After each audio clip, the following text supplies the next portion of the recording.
चैत्र नवरात्रि में दुर्गा सप्तशती का पाठ करते समय ध्यान रखें ये आवश्यक नियम।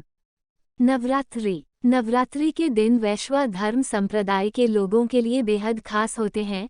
9 दिनों की इस अवधि में देवी के भिन्न भिन्न स्वरूपों की पूजा करने का विधान है। सभी के लिए नियम भी अलग ही होते हैं।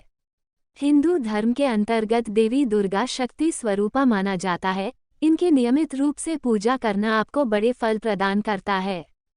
दुर्गा की आराधना। परंतु अगर आप नवरात्रि के 9 दिनों में दुर्गा की आराधना करते हैं तो आपको इसके लिए विशेष फल भय प्राप्त होते हैं।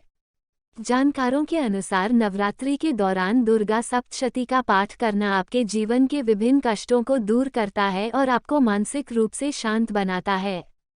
दुर्गा सप्तशती के 13 अध्याय होते हैं, जिन्हें नवरात्रि के दिनों में नियम के साथ पढ़ा जाता है। अगर आप भी शक्ति स्वरूपा को समर्पित इन दिनों में दुर्गा सप्तशती का पाठ करने का विचार बना रहे हैं तो आपको इससे संबंधित कुछ बेहद आवश्यक नियमों का पालन भी करना चाहिए। पहला नियम, हिंदू धर्मशास्त्रों के अनुसार किसी भी धार्मिक या पवित्र पुस्तक को हाथ के स्पर्श के साथ नहीं पढ़ना चाहिए। आप या तो व्यासपीठ पर रखकर दुर्गा सप्तशती पढ़ सकते हैं या फिर हाथ पर लाल रंग का कपड़ा रखकर पुस्तक रखें। पुस्तक को सीधे हाथ का स्पर्श न करें।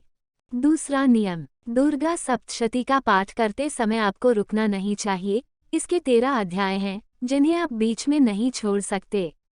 एक अध्याय के बाद आप 10-15 सेकंड का विराम ले सकते हैं।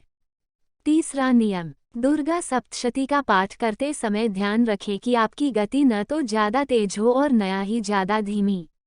इस पाठ को माध्यम गति और स्पष्ट शब्दों के साथ पढ़ा जाता है।